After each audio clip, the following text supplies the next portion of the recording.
नमस्कार मंडळी, तर तुमचं सर्वांचं परत एकदा आपल्या चॅनेलवर खूप खूप स्वागत आहे। तर आज आपण बनवणार आहोत आपल्या गणपती बाप्पांसाठी अननसाचा शिरा। तर चला मग आता स्टार्ट करूया।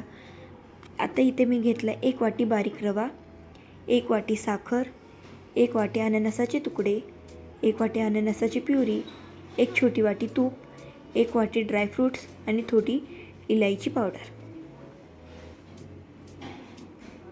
प्रोसेस खूप सोपी आहे। तर फक्त आपल्याला एक कढई घ्यायची आहे, त्याच्यात जेवढं आपण तूप घेतलं होतं ते तूप टाकायचं आणि जो बारीक रवा घेतला होता तो कढईत टाकायचा आणि परतून घ्यायचा।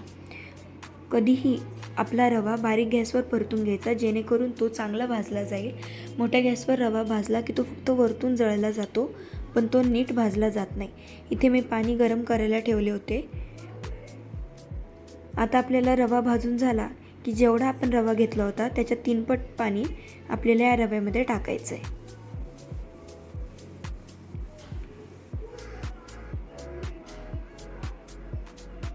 थोडं पाणी मला अजून टाकू वाटलं तर मी अजून पाणी ॲड केलं।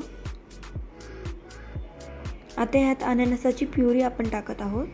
फक्त मिक्सरमध्ये ग्राइंड करून घ्यायची आपल्याला आणि ती प्युरी तयार होते।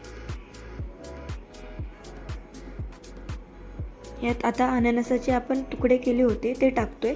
हे जरा जास्तच टाकायचे, जेणेकरून आपल्या प्रत्येक घासात अननसाचे तुकडे आले की टेस्ट अजून चांगली लागते। त्यात आता 1 वाटी साखर टाकतोय।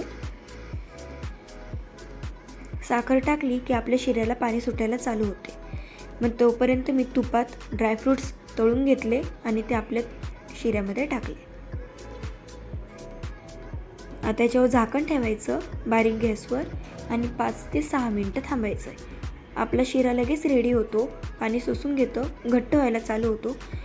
घट्ट व्हायला शिरा चालू झाला की आपल्याला इलायची पावडर त्याच्यात टाकायची आहे आणि हलवून घ्यायचे। तर मंडळी, आपल्या गणपती बाप्पांसाठी आपण जो पायनॅपलचा शिरा केला तो तुम्हाला कसा वाटला नक्की कमेंट करून सांगा। लाईक करा, शेअर करा आणि सबस्क्राईब करायला विसरू नका। थँक्यू।